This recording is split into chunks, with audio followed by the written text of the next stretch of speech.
Ya, salam forensikers. Ya, sore ini saya ada di vlog Hastri Forensik. Ya, di YouTube channelnya Bu Sumi Hastri Purwanti. Dia adalah Kabidokes Polda Jateng ya dok ya. Iya.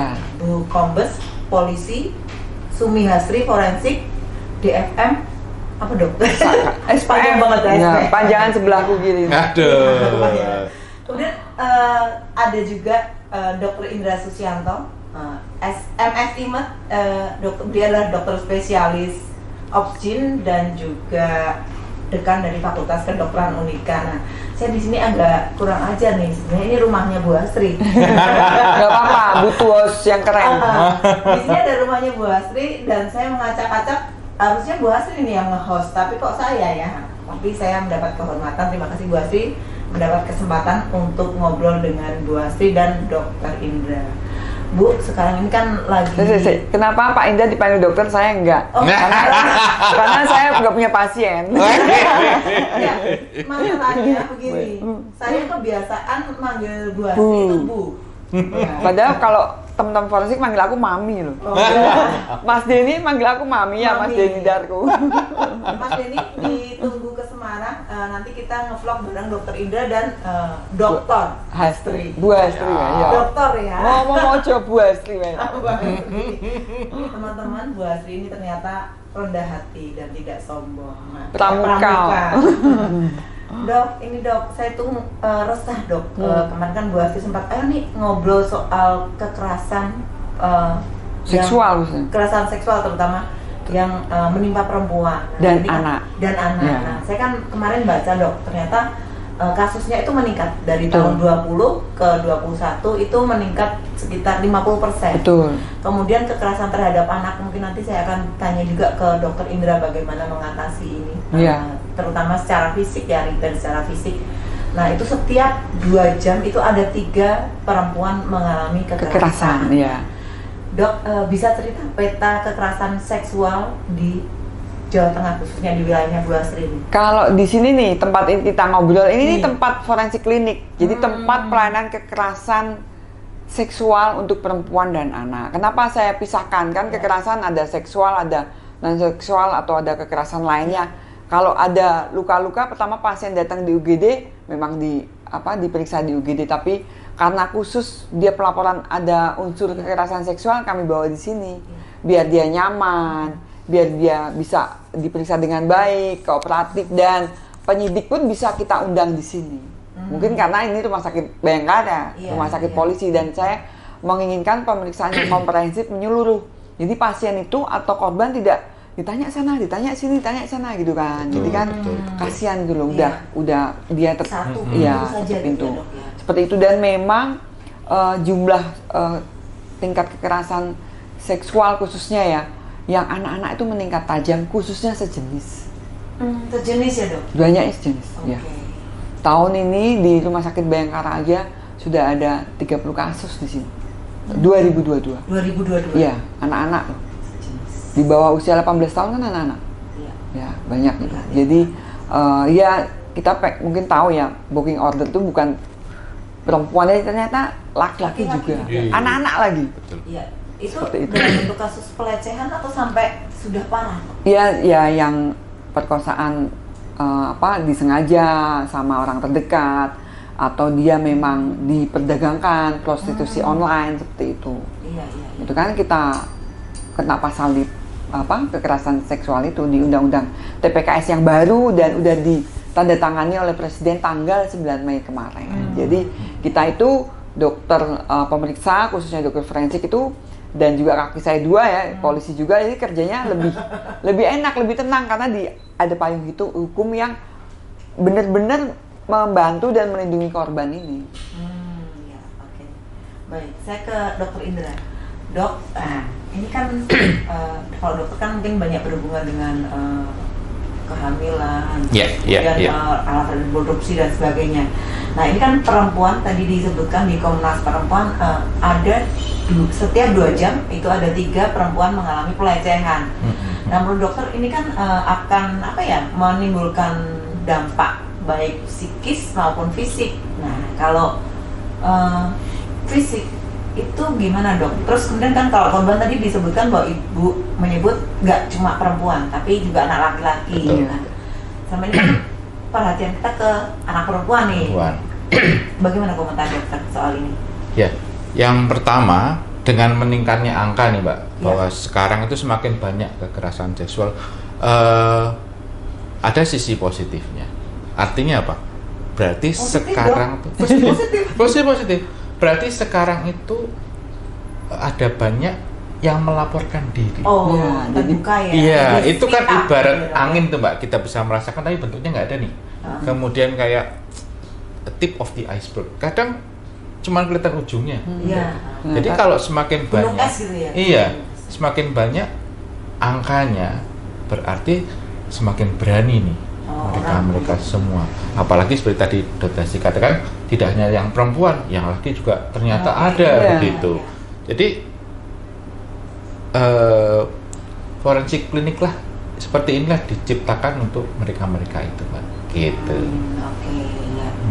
Saya ke Dan Iya. bukti dari dokter kandungan itu juga penting banget loh, karena Iya, nanti kita kupas. Nah, harus dikeluarkan ilmunya. Oh.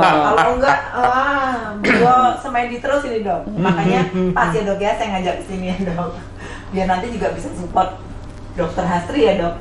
Kalau ada kasus-kasus ya. Dok, sebenarnya kalau kasus selain kekerasan seksual apa saja dok? Kemudian pelakunya itu siapa?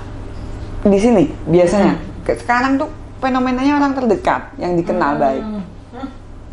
Gitu kan. Jadi ya Aduh. mungkin pandemi ya di rumah Iya. terus, ketemu terus, apa tidak bekerja, nggak ada kegiatan, jadi ya sensitif ya mungkin ya, jadi lebih mudah marah atau lebih mudah emosi, jadi menyakiti pasangannya atau anaknya, atau mungkin juga ART-nya juga ada sih yang seperti itu.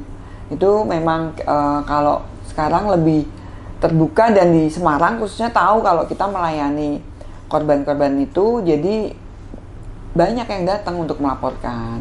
Saya dipukuli, saya diselomot, saya seperti itu. Bahkan ada yang kemarin ada yang sampai meninggal tapi di Karyadi, yang Karyadi. bapaknya merkosa anaknya sendiri itu toh. Iya, iya, Terus iya. sampai demam panas kan, Oh, dipikir anaknya yang meninggal. iya dipikir dokter kan ini Infeksi. karena infeksi ya, ternyata diperkosa sampai infeksi sepsis kan, seperti itu sehingga meninggal. Nah kalau saya inginkan kan memang tadi Dokter Indra bilang positifnya terbuka, tidak takut lagi, berani mengungkap. Tapi setelah sampai sini kita datangkan penyidik, diajak diskusi, nanti kalau lanjut selesai itu dapat hukuman Iya. berapa tahun, takut. Betul. Ya, jadi nggak lanjut deh. Ya, oke. Lah dia nanti saya khawatir berulang kan, Pasti. tidak jelas atau pelaku. Padahal sering kali berulang gitu. Datang lagi, pernah ada kejadian datang lagi dia minta visum lagi gitu. Jadi prosedurnya untuk melapor kemudian ditangani itu gimana dok? Kalau di Kota Semarang atau di kota lain ya di Jawa Tengah bisa ke Polres. Karena di sini kita mengadakan atau membuka layanan seperti ini, biasanya korban datang ke sini kan untuk dilayani, karena kan cepat-cepat diperiksa biar alat bukti di tubuhnya itu tidak hilang. Nah, penyidik kita telepon datang di sini. Sekalian sekalian disiapkan, kita tanya jawab dokternya, penyidiknya, jadi tidak berulang gitu pertanyaannya. Dan dia senang, nyaman lah. Iya. Yang penting itu alat bukti di tubuhnya tidak hilang gitu aja. Oke. Alat bukti di tubuh itu berupa apa saja? Ya Sorry, itu. dok, saya Bentar, nggak apa-apa. Nggak apa-apa. Ini Misalnya kan ada- langsung. Misalnya ada kekerasan kan, misalnya pukulan, bahkan kalau ada kekerasan seksual itu kan cepet-cepetan, betul nggak dia diperkosa.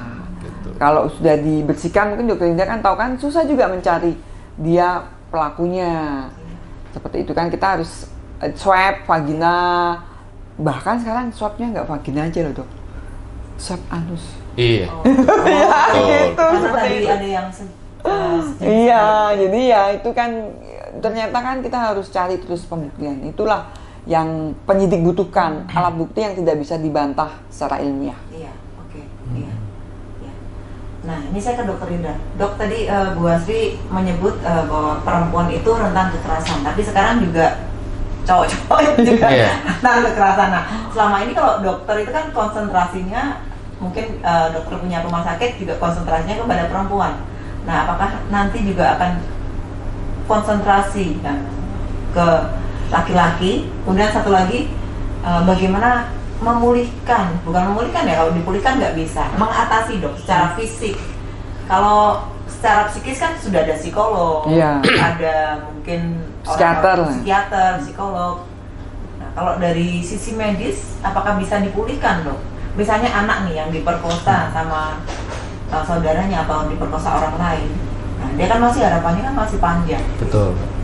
Baik Mbak, terima kasih. Jadi kalau fisik ya, fisik itu kami dokter kandungan, seluruh dokter kandungan itu mampu mengembalikan seperti semula, sangat mampu Mbak. Di repair atau repair dan sebagainya sangat mampu.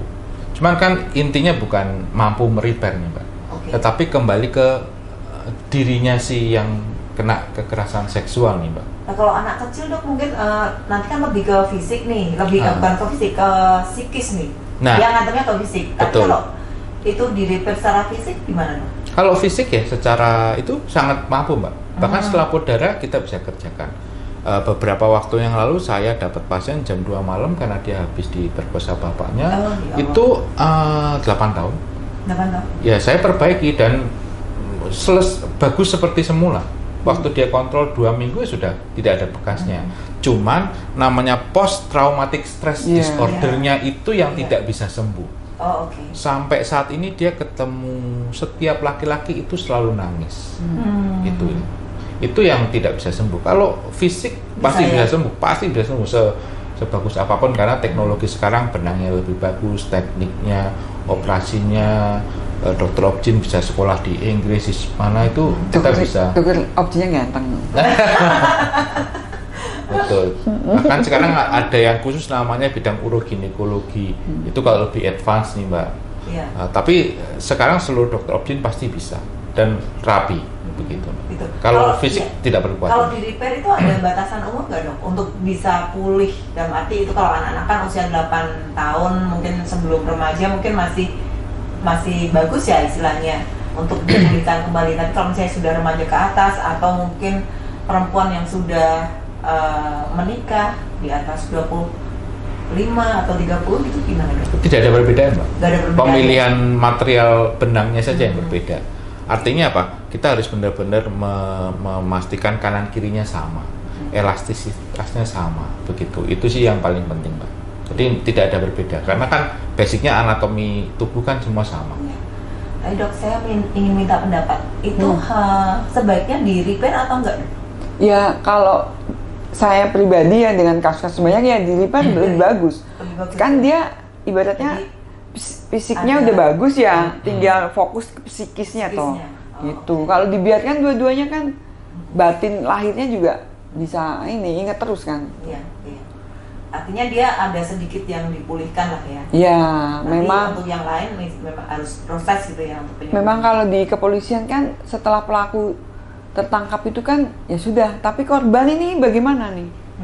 Betul. Ya, Mbak Unik harus tahu pelaku-pelaku yang kekerasan seksual khususnya sejenis anak-anak pedofilia dulu dia korban. Iya, betul. Saya tanya kan, kalau saya kelebihannya itu selain memvisum korban, kadang dimintai juga memvisum pelaku. Lah dengan memvisum pelaku kan ngobrol nih, tanya nih. Karena kita masukkan di berita acara pemeriksaan pelaku tuh, dia ngomong dulu. Ternyata dia tuh korban dulu. Tidak selesai trauma healing. Traumanya tidak pulih. Iya. Saya cerita sedikit ya Mbak.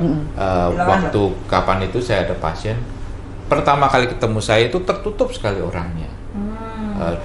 Dia cerita bahwa akibat trauma dulu sehingga tidak sama nih kanan dengan kirinya, kan robek kan, dibiarkan waktu itu. Kemudian saya perbaiki, ya untungnya berhasil baik.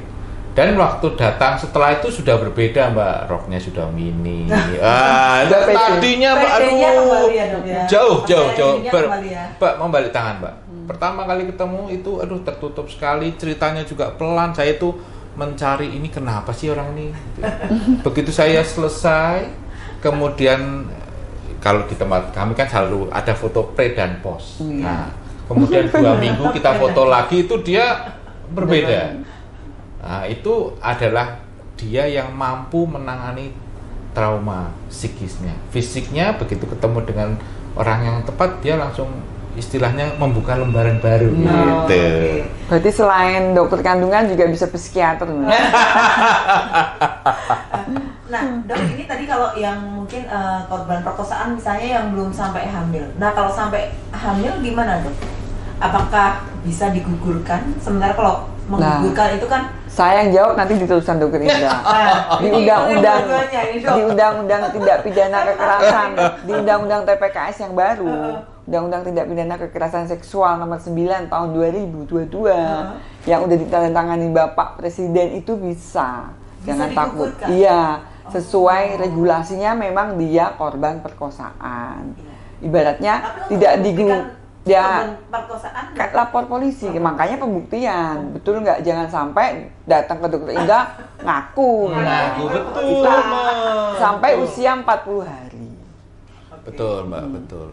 Memang setelah berpindah ke saya nih, tidak mudah, Mbak. Meskipun mengerjakannya cuma 5 menit, 10 menit, tapi kenyataannya tidak mudah. Artinya apa? Untuk bisa menggugurkan, kami membutuhkan paling sedikit 5 ahli nih, Mbak. Bisa dari dokter, bisa dari kepolisian, bisa dari tokoh agama. Bahkan orang tuanya, apakah benar-benar mau digugurkan? Karena kalau dari dokter Objin kan prinsipnya menghormati sejak pembuahan itu memang harus dihormati. Gitu. Jadi memang tidak mudah, tidak hanya sekedar datang membawa surat dari polisi. Oh iya nih, kamu mau ke sana, yuk kerjakan gitu. Nggak bisa begitu, Pak. Membutuhkan waktu. Tapi itu harus ada pertimbangan juga. Membutuhkan waktu. Kalau yang lain oke baru dikerjakan gitu ya, dok. Oke, dengan undang-undang ini memang melindungi si korban, tapi kembali lagi ke haknya korban. Betul, ya kan? haknya korban. Karena ada Mbak, kita tuh kasihan dia itu digugurkan aja karena kan dia mungkin memang korban ini kebutuhan khusus gitu kan. Ternyata orang tuanya nggak boleh. Ya sudah. Kalau kita kan medis kan mikirnya kebutuhan khusus, kok kasihan kok diperkosa hamil lah udah. Tapi ya karena hak asasinya mereka kan nggak apa-apa. Kalau tapi incest gimana? Ya incest itu gimana? Maksudnya saudara kan? Incest ya benar ya? Diperkosa. Ya prinsipnya sih mau incest mau tidak sama, Mbak. Iya. Prinsipnya sama. Tetap harus menghormati nih, Mbak. Meskipun ada undang-undang tapi tetap tidak bisa semudah itu gitu. Iya, jadi undang-undang itu bagus sih untuk korban-korban ini karena kan dia tidak lari lagi ke tempat yang ilegal. Sehingga korban melakukan aborsi ilegal pas digerebek atau ditangkap polisi jadi pelaku. Betul nggak, Pak Indra? Betul, itu hubungannya dengan safe abortion, Mbak. Safe abortion itu harus dilakukan di tempat khusus yang memang dilindungi undang-undang. Hanya memang zaman sekarang itu ada banyak penjebakan ya, Mbak. Menjebak nih, gitu kan. Dia ingin hamil sama si dia. Nah, dia menjebak nih, Mbak. Kemudian ngaku-ngakunya diperkosa. Nah, itu memang kita harus hati-hati. Gitu. Dijebak sama Tom Cruise ya mau saya. Wah, Bu Astri gitu ya. Cuma Tom Cruise waktu Top Gun yang pertama ya. Saya suka yang tua. Iya. Kemudian Bu, tadi korban, tadi Dokter Indah ada positifnya, sekarang korban mulai speak up. Tapi benarkah begitu? Karena kadang-kadang tadi takut lapor, kemudian malu dan sebagainya. Enggak sih, sekarang enggak benar. Ya karena mungkin teman-teman dari kepolisian, terus dari LBH Komnas Perempuan, terus Komnas Perempuan dan Anak ya, terus KP3A itu perlindungan perempuan dan anak yang di setiap kota ada untuk sosialisasi dan ke Ibu Wali Kota juga kan support. Jadi ya udah jangan takut gitu loh. Dan ternyata emang banyak. Kayaknya udah bisa lapor. Mbak Uni kan tahu lapor ternyata nggak di sini aja, dia lapor di IG, di Twitter kan. Medsos malah lebih parah dia. Iya kan? Ada gitu. Malah kok sekarang malah lebih nggak malu malah di blow up sendiri. Iya, betul. Itu tuh ada tuh, saya Betul, pernah baca betul. soalnya. Iya, iya, iya. Mm-mm. Fenomena. Dok, kalau dokter pengalaman Dokter Indra seberapa banyak mendapati pasien korban kekerasan? Terus terang karena saya ketemunya perempuan ya Mbak, jadi lebih banyak perempuannya begitu loh Mbak. Cuman saya pernah ketemu nih pacarnya nih Mbak, cowoknya nih. Iya. Karena ternyata yang cewek nih maksa terus gitu ya. Dia bilang, "Dok, ini pasangan saya dikasih obat apa deh biar tidur terus itu, maksa terus ke saya gitu kan." Artinya apa? Meskipun mereka pasangan, meskipun mereka suami istri, tapi seperti itu dia merasa dilecehkan. Gitu. Nah, itu dia minta dikasih obat apa deh, apa dibikin menopause lebih dini deh. Saya ini capek nih, saya nggak bisa kerja gitu. Jadi tidak mesti perkosaan. Betul. Ya, tidak mesti perkosaan, tapi seperti itu dia merasa dilecehkan. Dia baru kerja tiba-tiba istrinya, nah begitu. Itu ada loh di undang-undang yang baru juga, si suami suka mungkin main di luar ya, pulang bawa penyakit, isinya tertular penyakit kelamin. Nah, betul. lapor Mbak. Lapor. Iyalah, termasuk di dalam undang-undang kekerasan seksual itu. Betul, aneh-aneh kan? Loh, ini di kontrasepsi juga ada kasus bingung. Kan dia nggak mau KB, nggak mau apa namanya? Kontrasepsi KB, iya. Sama suaminya kan karena takut gemuk ya kontrasepsi. Kasih tutup botol Coca-Cola di uterus luarnya itu. Di mulut rahim luar itu, ya kan termasuk kekerasan seksual, trauma, berdarahan kemana-mana. Itu kandungan yang repot nyari ini, kalau mungkin forensiker beliau memeriksa VT ini apa, notok apa ini. Iya, betul. Itu kan. Bu, tapi ada kesulitan nggak Bu untuk mengorek korban kekerasan? Oh ya, mungkin kan saya ada tim, terus di sini ada psikolog, teman-teman penyidik PPA juga udah terlatih semua, jadi ya kita bisa kolaborasi yang baik sih. Kita bisa ya kalau di pangku, diajak di tempat ada mainan seperti itu. Itu yang kecil ya? Iya, anak-anak dewasa aja tertutup seperti itu. Kita ya alhamdulillah lancar. Saya tuh kalau sama Pak Indra ini selalu ingat orang bapak kandungnya, karena dosen saya dulu ujian, jadi mirip banget, jadi kayak merasa oh Dokter Adiono kan almarhum, mirip banget gitu kan, jadi inget tuh ketawanya ya sama. Iya, teman-teman nyebutnya apa Bu untuk di vlognya Bu Asri ini? Teman-teman forensikers. Oh, teman-teman forensikers, Dokter Indra ini beliau adalah dokter spesialis obstin Beken di Semarang. Beliau putranya Dokter Adiono ya, Dokter Adiono. Kalau Bu Asri mah saya sudah asing lagi. Dia adalah salah satu dokter forensik, dokter poluan Pertama. Forensik pertama di Asia. Enggak, di Indonesia aja. Jauh-jauh Asia. Itu saya bikin buku ini loh, bukunya. Ya, cuma belum sempat. Nah, ini. Ini tentang kekerasan seksual ini ada, saya bahas di sini. Kalau ini biar teman-teman tahu nih, dokter forensik poluan, perempuan, bukan saya aja. Ini ada 15 dokter forensik perempuan di Indonesia. Bercerita tentang pengalamannya. Ada dari Bandung, Jakarta, Makassar, Surabaya, Bali, Padang. Itu. Ini saya ngumpulin jadi biar rekan-rekan tahu gitu kan. Jadi kalau poluan saya di dalam sini ada, yang lainnya tersebar gitu. Keahliannya macam-macam, ada ahli DNA, toksikologi, identifikasi, DVI, seperti itu. Oke. Ya, saya kan Dokter Indra lagi. Dok, kalau untuk pemulihan secara fisik untuk korban kekerasan seksual itu apa saja, Dok? Fisik ya? Fisik ya, bukan psikis. Kalau psikus urusannya psikiater. Betul. Baik, kalaupun ada trauma, yang pertama saya biasanya lakukan kegawatannya dulu nih Mbak. Kegawatannya dulu, karena kadang di bawah situ tidak bisa langsung satu kali kerjakan. Jadi contohnya begini, dia robeknya sampai dalam nih, sampai tembus gitu ya. Maka saya akan repair dulu yang emergensinya. Kemudian saya menunggu beberapa saat sampai ini kayaknya yang lebih banyak yang kanan atau yang kiri ya gitu. Oh ternyata lebih banyak yang kanan, sehingga saya akan ambil yang kiri supaya seimbang.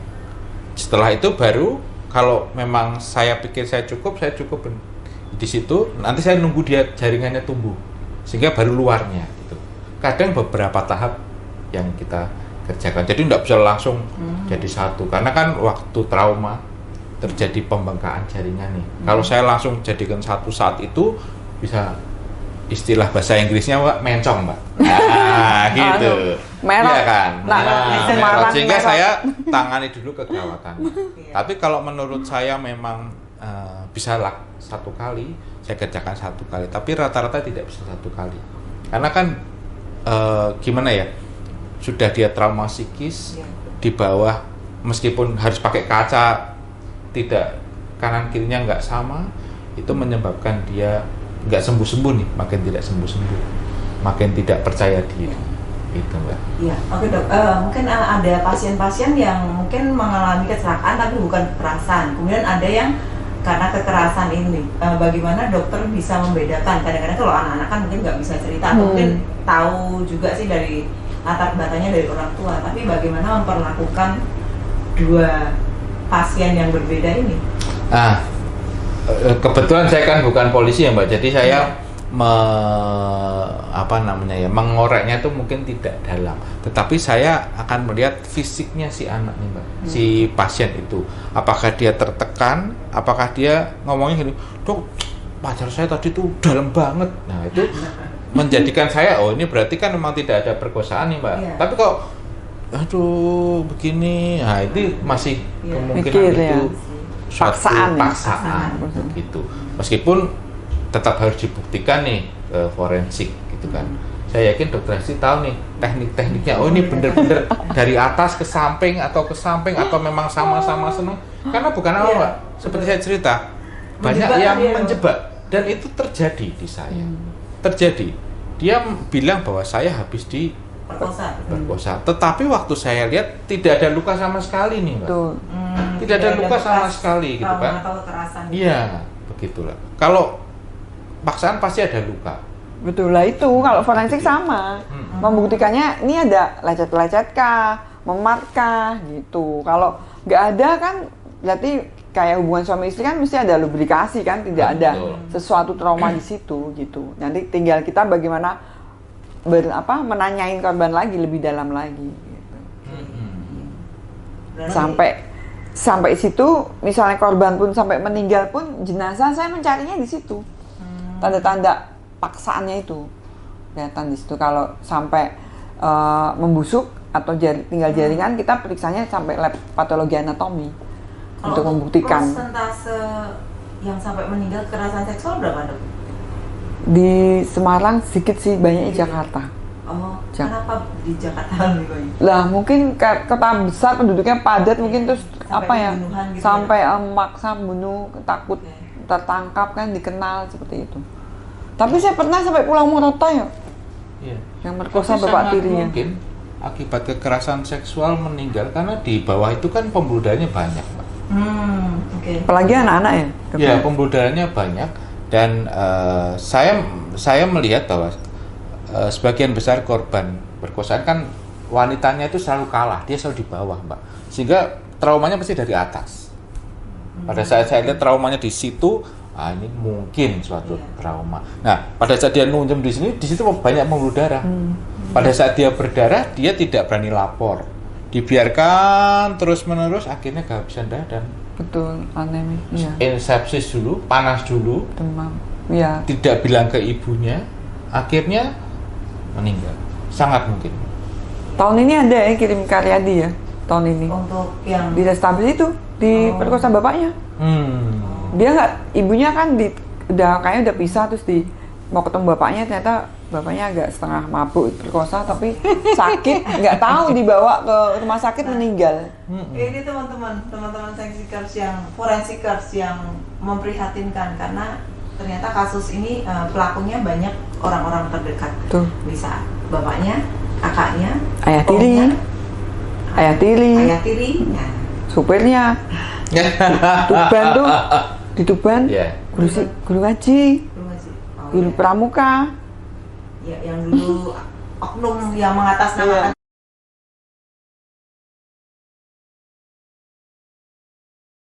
Perlu dibekali apa nih, Dok? Untuk Anak-anak para itu. perempuan, anak-anak, terutama sejak dini. Gini ya, Bisa Mbak. dua-duanya bisa menjawab.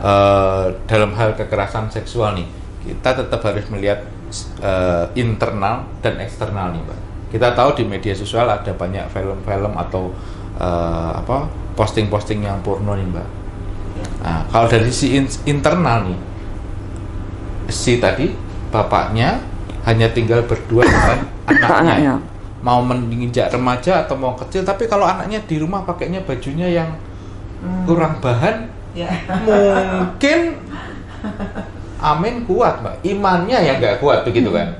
Nah, itulah yang dilihat. Nah, eksternal memang lingkungannya gitu loh. Nah, itu menjawab mengapa kok lebih banyak perempuan nih dibandingkan laki-laki gitu. Ya, ini Karena laki-laki lebih kuasa nih, Mbak. Ya. Oke, laki-laki lebih kuasa, Dok. Saya sempat tertarik karena pernah membaca, tadi dokter kan sempat ngomong perempuan, saya melihat perempuan selalu disalahkan, betul kan, Dok? Ya, tadi kalau pakai bajunya mini atau kurang bahan tadi, nah jadi imannya nggak kuat gitu. Apakah itu perlu laki-laki juga dididik, Dok? Perlu juga sih, ya perlu, Dan sama seks sekarang. edukasi. Untuk Sama. menghormati perempuan? Iya, sama. Iya, Gitu. karena kadang-kadang kalau di rumah kan agak nggak mungkin ya Dok, pakai yang baju panjang misalnya, kita kan pakai misalnya celana pendek atau apa gitu, karena menganggap itu bahwa itu muhrim gitu kalau di Muslim ya. Iya. Islam. Ya, Menurut pendidikan harus sama sih, Sama laki ya, perempuan laki dan ya, perempuan. anak-anak. Kan juga kita harus ngasih tahu, tidak ada orang lain yang misalnya buka baju dalammu kecuali ibu kandung atau Iya. dokter ya. Betul. Ya enggak seperti itu. Kadang itu aja kita ingatkan. Itu. Oke. Udah lama nih, lumayan. Udah ya? lama ya. Oke, Dok, mungkin sebelum mengakhiri obrolan ini, saya tahu dua ibu dan bapak di sebelah saya ini sibuk. Saya kan nggak mungkin ya menyita waktu beliau, tapi saya pikir ini juga amal beliau untuk share dengan teman-teman forensikers. Ngobrol soal kekerasan seksual, Dok, mungkin closing statement. Closing saya ya apa ya, untuk teman-teman di sana yang kita nggak berharap dia jadi korban. Kalau jadi korban ya segeralah datang ke pelayanan rumah sakit yang terdekat mungkin yang bisa melayani tentang pemeriksaan kekerasan seksual tersebut. Dan memang polisi sangat butuh alat bukti yang ada di tubuhnya, itu aja sih. Jadi jangan takut lagi, memang sekarang udah nggak takut, tapi tetap prosedural dan jangan menghilangkan mungkin barang bukti yang menjadi alat bukti di tubuhnya. Itu aja. Ya. Kalau Dokter Indra? Kalau saya sih untuk menekan angka kekerasan ya, memang Komisi Nasional Anti Kekerasan Terhadap Perempuan ini harus bekerja keras nih, Mbak. Ya, Komnas. Bekerja keras dalam hal PPA. bukan yuk lapor yuk, bukan begitu, tetapi harus bekerja keras bahwa contohnya kalau habis di apa-apain jangan langsung mandi, Ya. langsung polisi. Contohnya seperti itu, Mbak. Ya. Atau kalau ada sesuatu yang nggak beres, segera ke rumah sakit, begitu. Ya. Sehingga bukti-bukti masih nampak Ada. segar. Kalaupun ada kegawatan, dokter bisa langsung menangani sehingga tidak terlambat. Jadi ini memang dengan adanya ditandatangani undang-undang oleh Pak Jokowi ini bukan berarti terus menjadi melegalkan aborsi, Iya. tetapi memang Komnas ini memang harus bekerja keras. Iya. Gitu, Mbak. Oke. Iya, teman-teman forensikers, jadi kalau ada tanda-tanda kekerasan seksual di lingkungan Anda, segera lapor kemana, Dok? Ke kantor polisi terdekat atau ke rumah sakit. Dan bisa ditangani ya, Dok ya? Bisa Sama. dipulihkan secara fisik ya? Secara fisik. Secara fisik, oke. Baik teman-teman, terima kasih sekali sudah mengikuti obrolan dengan Dr. Hasri dan Dr. Indra. Besok kita sambung lagi di obrolan yang lebih menarik. Terima kasih sekali, Dokter. Terima kasih. Sama-sama. Terima kasih. Thank you. Salam Salam Forensik. Salam forensik. Salam forensikers.